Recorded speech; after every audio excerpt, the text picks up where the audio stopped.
Welcome to Unshakable with Human Design, the show dedicated to helping entrepreneurs use human design to shift from hustle to flow without sacrificing results. Come here to become an unshakable human and build an unshakable business according to your human design. I'm your host, Nicole Lano.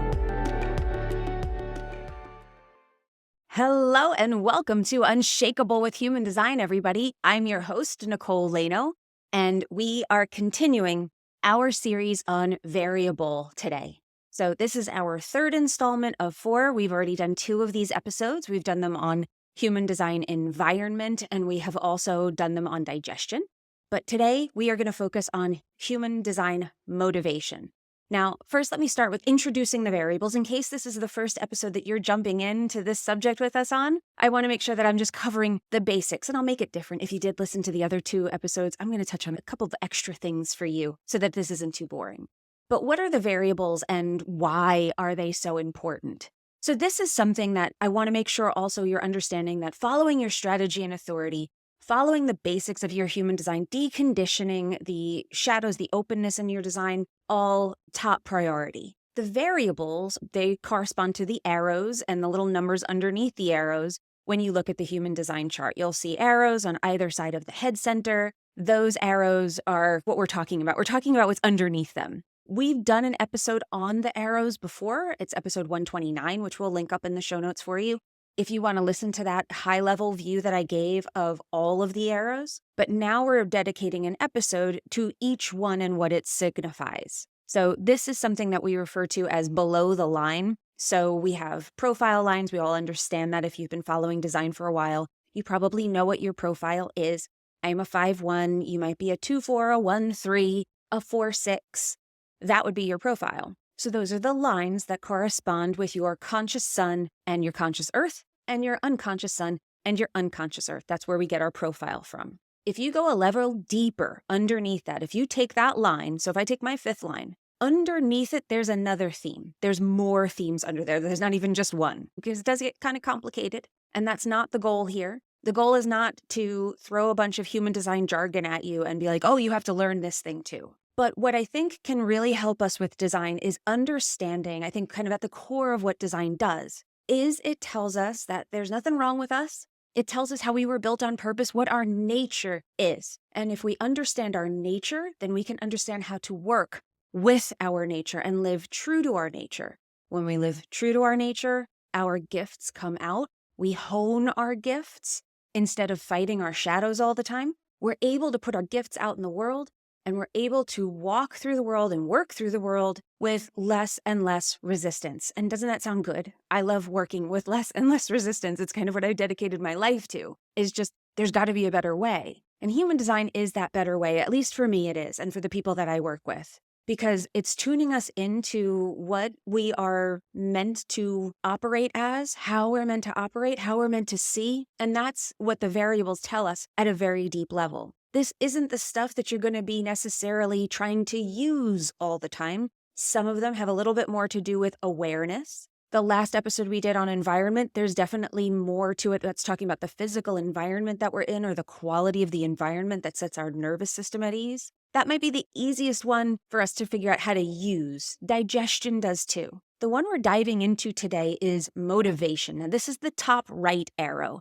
And this has to do with our mind. Now we're getting to our personality. We're not on that body side of the chart, the left side of the chart anymore. That's unconscious to us. That's the vehicle. Now we're getting to our personality, to our mind, who we think we are. When we get to that mind arrow at the top right, motivation is about what's actually motivating us. What is really motivating us under the surface? Now, if you want to dive, if you're loving this series, if you are hearing truth in what we're talking about, I do encourage you, we did create a guide for this because I know that it's a lot of information even to take in these 4 episodes, even though we're dedicating one to each of these aspects.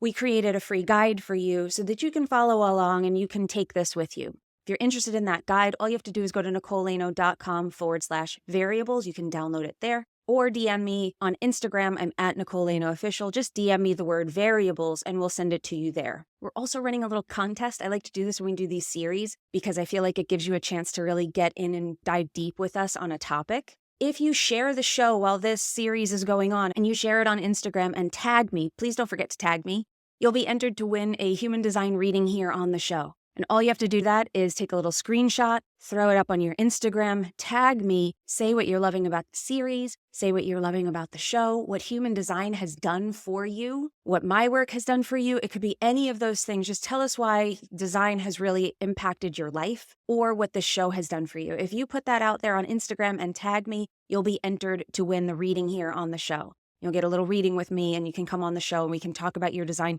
You can honestly ask me anything that you want about your design. Okay? So all you have to do that is just share it on Instagram and tag me. So let's get into this episode now. Let's talk about human design motivation. All of the variables are sort of these unseen guides underneath the chart. There's the stuff that we're doing that sits on the chart. There's the stuff that we can really dive into consciously. This stuff is very much in the subconscious structure. It's the underlying stuff. It's no matter what is happening, whether you're in alignment or not, there is a way that you are seeing things. There is a way that you are motivated. There is an internal drive that you don't really have control over. It's the correct motivation for you. And that's what this one is going to be about. This one, what I recommend is you just start to be aware of it.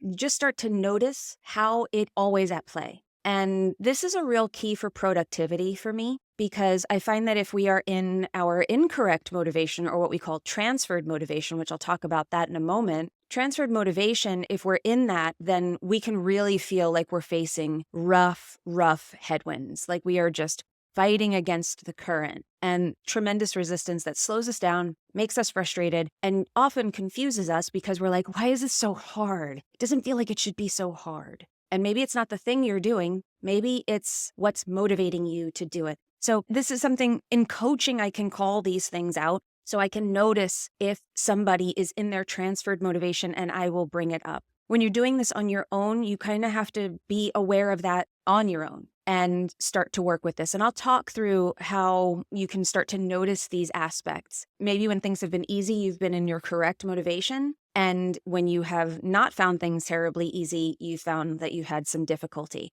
So I hope that this episode helps to point that out for you. And certainly the guide, the free guide, will allow you to kind of reflect on it a bit more. But if you don't have your proper motivation, generally everything just sort of feels off. So like all of the variables, we follow the 6-line structure. So there are 6 types of motivation. There are intricacies and variables within this, but the main themes are these 6 that I'm about to share with you now. So the first one is fear. Fear motivation.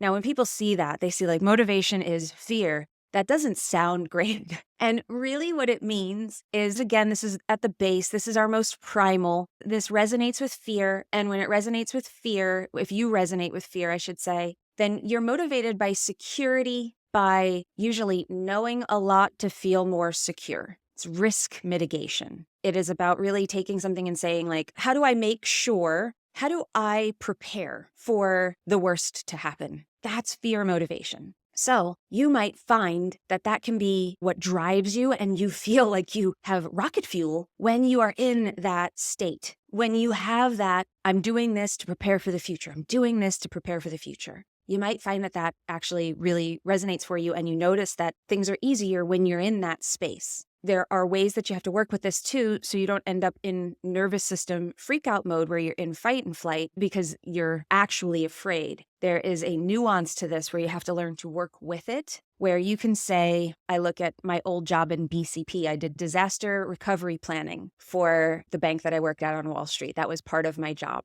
was to put together the BCP plans, business continuity plans. So if the shit hits the fan and we can't trade, or a bomb goes off in New York City, literally things that I had to plan for. Dirty bomb goes off in New York, what's the plan? Now, we weren't in fear of that happening, but that's an example to me of how fear motivation works. Here's the plan that we're going to enact and we'll have ready if things get really bad. That's a high expression of this. I'll feel good if I have these things set up. If I have my will prepared, then I feel good about that my family will be taken care of if anything happens to me.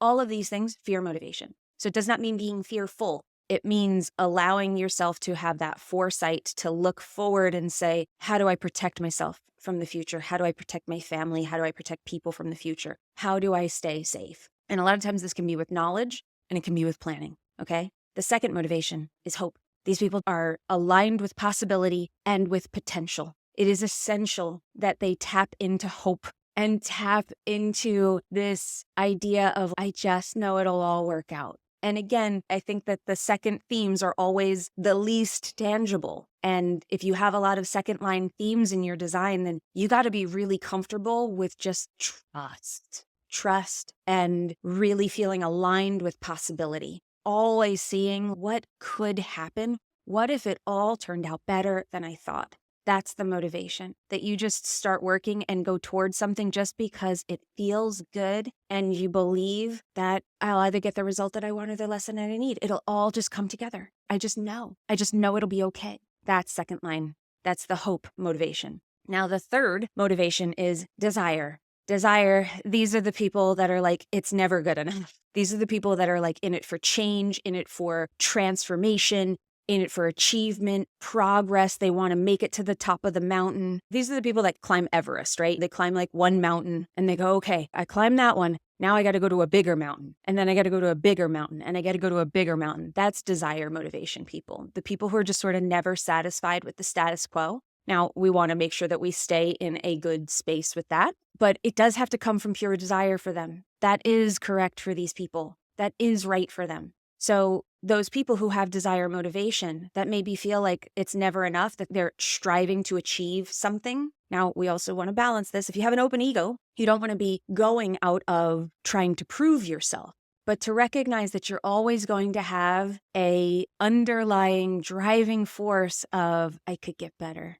It could get better. I want the shiny thing. That's okay. I'm allowed to want those things. But maybe your come from of how you go at it is coming from, if you're a generator, it has to come from your sacral. That the action still has to come from that place. But don't get caught up in the conditioning of people telling you that it's not great for you to want those things, that it isn't right for you to feel like you want to achieve more, that because you reached this level that you're looking to the next level already. We want to balance it, but that is going to be correct for you. The fourth motivation is need. This is my motivation. Need motivation is about meeting the needs. It's usually very sensitive to the people around them. When you sense that someone needs something, then it's easy to shift into action. And I'll give you examples from my own life here to paint the picture a bit. But when you sense that somebody needs something, it's very easy for you to move. When it doesn't feel like it's needed, it's like, I'm not doing anything. It's very hard for me to get into action around something that just feels like, if it's desire for me, it doesn't feel right. Something about it just doesn't flow. But if I get a sense, which is why I talk to so many people, which is why I really pay attention inside my Business by Design mentorship, what do these people need? If I sense a need, I can pretty quickly get into action around delivering on what it is those people need. If I sense something is needed in my family, I take care of it. That's just sort of a natural way of being for me. And it feels good and it feels easy. But if I have a big list of things that are on there just because I'm afraid, just because I'm worried about if we don't do this, then the next thing isn't going to come and then we're not going to be safe. If I'm in fear, which is my transferred motivation, nothing good happens in that space. I don't do my best work. It's harder. I usually am off my path. That is the thing that's sort of pulling me where I'm not paying attention to my sacral, where I'm not really following my strategy and authority, maybe where I'm not waiting because I'm afraid. I'm afraid that it won't be enough. I'm afraid that we're not going to make it. So then I don't wait out my emotional authority enough and I make an unclear decision and I start moving in a direction that's not right for me. And it's harder and the results aren't there. And I go, what happened? Well, a lot of times it's that I was moving by fear. I was acting on fear rather than really coming to, is there a need? Do I really feel pulled by a need? Am I sensing it? Because it's a sense. It isn't something, I don't even need to hear it sometimes. I just feel. And what's interesting to me is that I'll feel something. I will feel called to create something, to do something. A lot of times it starts with an episode on this show. Like I start to just be in relationship with people and then I come to this show and I'll do an episode. And then someone in my community, before the episode is even aired, will start talking about something and we'll start sharing about something. And it's exactly what I had on my heart to create. So it isn't so much even that I'm hearing something and saying, oh, they need that and responding to it, although that happens. So often what I'm noticing is that I sense the need before it's presented to me directly. So it becomes a very strong intuition. So if you have desire, motivation, and you feel really in tune with like, I just want that thing, can you really assess where that's coming from? Can you sit with it and notice, like, is this my intuition talking to me? Am I being driven to do this thing because it just feels right? Again, nuanced here. We want to be careful we're not just running hard in a direction out of our transfer motivation or just out of impatience. But this is how we start to work with these things. We start to notice. We start to notice the quality of what we are being given. And you notice I said that I didn't say that I jumped in once I assessed, I felt the need, that I jumped in and started creating something. No, I start with something like, I'm going to work this out on an episode. Then I'm going to maybe bring this up in the group. And then suddenly the universe starts giving me all these things to respond to. My intuitive guidance that's telling me this is needed. I feel like I want to create this, where it's an idea. And then all of a sudden, the universe starts giving me the actual things to respond to. And I'm a manifesting generator. Now I get to see if my sacral's in. And my sacral goes, oh yeah. And then I can create it, and I can create it quickly. And it's easy. That's how this works. Okay? The fifth one is guilt. So if you have guilt motivation, again, another one, this sounds terribly great. Your motivation is guilt. But really what this means is that guilt is what's driving you to fix something. If you think about how guilt works, it's like, oh, I can't stop thinking about this. I feel so bad. I wish there was something I could do, right? That's sort of how guilt works. I'm so sorry. I wish there was something I could do. That guilt, right? It's that kind of guilt. It's not shame, which is different. Guilt and shame are first cousins, but they're not the same thing. So that guilt, that feeling is how you take responsibility and you try to fix that thing. That's what it is meant to do. So if the thing that you're feeling bad about, if the thing that's like kind of like on your heart, you're just like, oh, I just want to fix this. I just want to find a solution for this. I just want to find a way to make this better. That's what is meant to drive you. That is the underlying theme of all that drives you. It colors your whole chart. That's the thing about the variables is it's called color. Motivation is called color. Environment, color. These are the colors of our chart. And this colors the whole chart. Okay. And then we have the sixth one is innocence. Now, innocence, it's really about the big picture. It's really about seeing things and saying, this just needs to be done. I don't know why I want to do it, but it just feels right. And it doesn't feel right from a selfish, egotistical place. It's like, this is just what's needed for the community, for the world, for consciousness. We're getting into this. This is the top of the food chain in that respect of the consciousness food chain is the innocence motivation to just say, I'm just going to do this because I want to bring people together and I think it's the right thing to do right now. And to really be aligned with that. I have to bring this to the world, right? Now, under motivation, there's also something we call transferred motivation, which is the opposite of your correct motivation. And that is the thing that tells you, so of course, if you're not in innocence, then you want to pay attention to that. But there's going to be one, again, a polarity. They are something that pull at the other side. So there is one that will always be the strongest. And if you're in your transferred motivation, everything's just going to feel harder. You end up far off your path. We have all of this outlined in that guide, in the free variables guide. We have the transfer, we have it all laid out for you there. So if you're interested in that, please download the guide. All you have to do that is go to NicoleLano.com/variables or go to Instagram and DM me the word variable and we will send you the free guide. The other thing, if you want to enter into the contest, all you have to do is take a little screenshot of this episode, put it in your stories, tag me. I'm at Nicole Lano Official. Tell us what you loved about the episode. Tell us what you love about the show. Tell us what you love about human design. Any of those things, and you'll be entered in to win the prize. Thank you guys so much. I hope that you're finding this series interesting. I hope that you're finding it useful. And I hope that it's piquing your curiosity about how these are the things that are like the unseen drivers of us. It's the lens, it is the color, it is the tint of our lives. And it can give us even a deeper glimpse into how to really nurture ourselves and how to take correct action, but also make sure that we are moving in flow as much as possible in our lives. We could do that through our place with environment. We can do that through our food and the way that we digest information and life and information with our digestion. We can understand what's really driving us. And then the next episode, we're going to get into perspective, our view, how we're meant to see the world.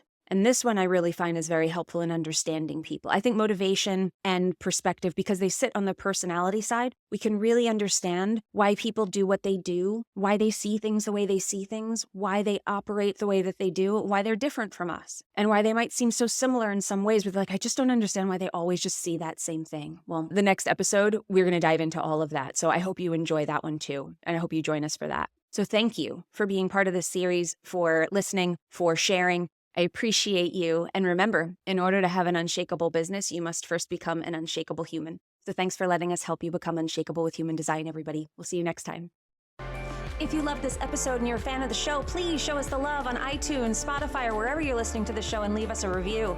And if you'd like to connect with other entrepreneurs on their human design journey, join our free Facebook community, Human Design for Entrepreneurs. Go to NicoleLano.me/podcast links to join the group, book a human design reading with me, or access our free human design resources. We'll see you there.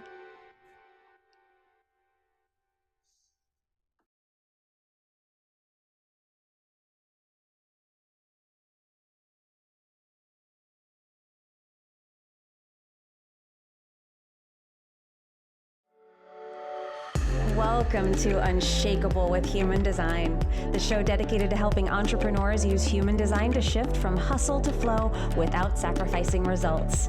Come here to become an unshakable human and build an unshakable business according to your human design. I'm your host, Nicole Lano.